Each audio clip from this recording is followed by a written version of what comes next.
49% of all realtors nationwide only selling 1 or 0 homes in 2023. Many brokerages lack this, and here's a pro tip for you. So many brokerages to choose from, but which one should you choose? Well, it all depends.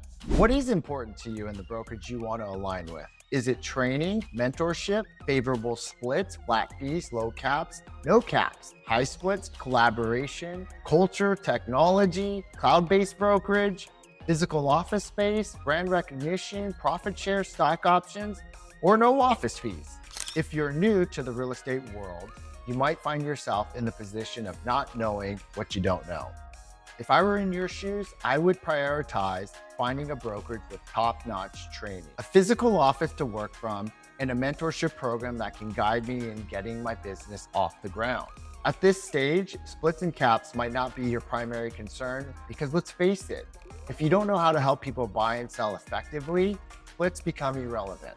Statistics show that many newly licensed agents struggle with 49% of all realtors nationwide only selling 1 or 0 homes in 2023. The barrier to entry for obtaining a real estate license is surprisingly low. It typically requires just 135 hours of pre-licensing education. In fact, you don't even need a college degree. You can take an online course for less than $200. After completing your education, you can apply for your real estate license, usually costing another $200 with an additional fee of about $60 to get your fingerprints. In total, for less than $500 and within 6 months, you could become a licensed realtor in the state of California. You have the potential to earn more than many other professionals, such as teachers, healthcare workers, and even attorneys. Now, if you're within your first 2 years in the business, consider looking for a brokerage that offers exceptional training, an environment where you can surround yourself with top producers and who are accessible, and perhaps a cap structure instead of a high split. For new agents, the focus should be on building a strong foundation through training and mentorship. Prioritizing splits and caps might not be beneficial until you've honed in on your skills. Seek a brokerage that invests in your education and supports your early growth. For those of you who are seasoned veterans in the industry, your priorities might shift towards favorable splits, low cap, the flexibility of no physical office, and incentives to recruit other agents. As experienced realtors, you may prioritize financial aspects like splits and caps. Having the flexibility to work remotely or without a physical office might be more appealing, as there probably won't be any office fees. Some brokerages offer incentives for agent recruitment, which might be beneficial for you. Here are some tips for you when choosing a brokerage. Assess the public's perception of the brokerage's brand. A strong brand can boost your credibility.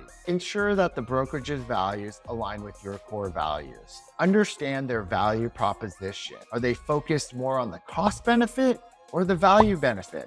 But you can't have both. The cost benefit might mean no office fees and a higher split, while the value benefit includes trainings and mentorship, a tech stack, office space, and yes, the saying goes, you get what you pay for. Check and see if the office will allow you to join their sales meeting, any trainings, and actually meet your mentor before you join. Just request to see what it looks like to partner with them firsthand, ensuring it's a good fit for you. Dig into the company's mission, vision, and core values. Do they have an ideal avatar of who they're trying to attract? Many brokerages lack this and subsequently lack culture because they will take anyone.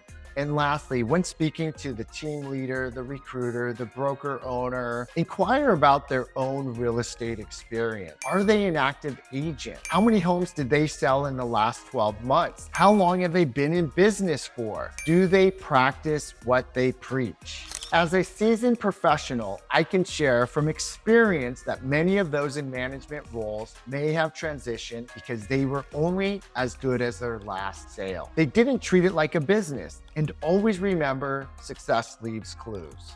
And here's a pro tip for you. You got your real estate license to build wealth. Don't get sidetracked by brokerages that incentivize you for recruiting. It can be a major distraction from your ultimate goal, and it could create a conflict of interest with your time. Think about it. How can you effectively attract another agent when you haven't even sold a home yourself? More importantly, you won't even earn a penny unless they close a deal. And now you are responsible for their growth. So when you're faced with a myriad of brokerages to choose from, remember that the choice should align with where you are in your own real estate journey. Whether you're just starting out or you're a real estate pro, making the right brokerage choice can be a game changer.